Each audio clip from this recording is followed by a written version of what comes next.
আমার এই মাথার চুলের মধ্যে মুবারক হাত লাগিয়ে বিশ্বনবী নিজে আমাকে আজানের প্রতিটা বাক্য শিক্ষা দিয়েছেন।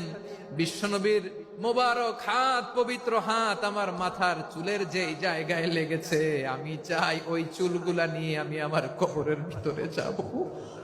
বিশ্বনবী যখন সাইয়েদনা আবু মাহজুরা রাদিয়াল্লাহু তাআলা আনহুকে আযান শিখাচ্ছিলেন, বলেন তো বিশ্বনবীর হাতটা কোথায় ছিল? আবু মাহজুরার মাথার সামনে, এই চুলের উপরে ছিল। আবু মাহজুরা ওই স্মৃতিটাকে ধারণ করবার জন্য, ওই স্মৃতিকে বহন করার জন্য বিশ্বনবীর মোবারক হাত আবু মাহজুরার কপালের চুলের যেই জায়গায় লেগেছে, মৃত্যুর আগের দিন পর্যন্ত আবু মাহজুরা মাথার ওই চুলে কোনোদিন ছুরি আর কামার লাগায় নাই, সেখানে কেচি লাগায় নাই, চুলের মধ্যে খুর লাগায় নাই।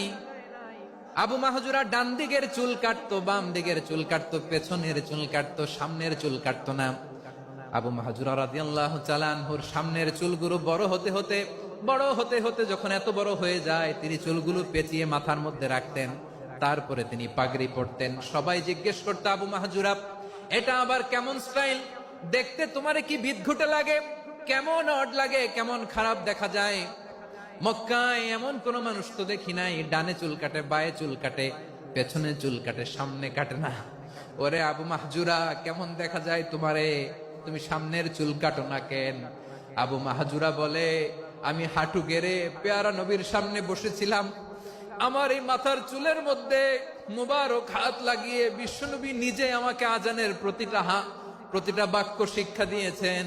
বিশ্বনবীর মোবারক হাত, পবিত্র হাত আমার মাথার চুলের যেই জায়গায় লেগেছে, আমি চাই ওই চুলগুলা নিয়ে আমি আমার কবরের ভিতরে যাব।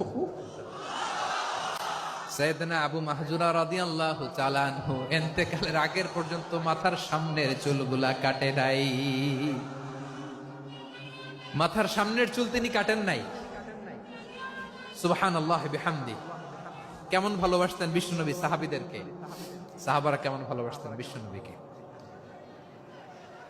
সামনের চুলগুলো বড় হতে হতে এত বড় ছিল, পেঁচিয়ে রেখে পাগড়ি পরতেন, কাটতেন না। নবীর হাত লেগেছিল, সুবহানাল্লাহ পড়েন।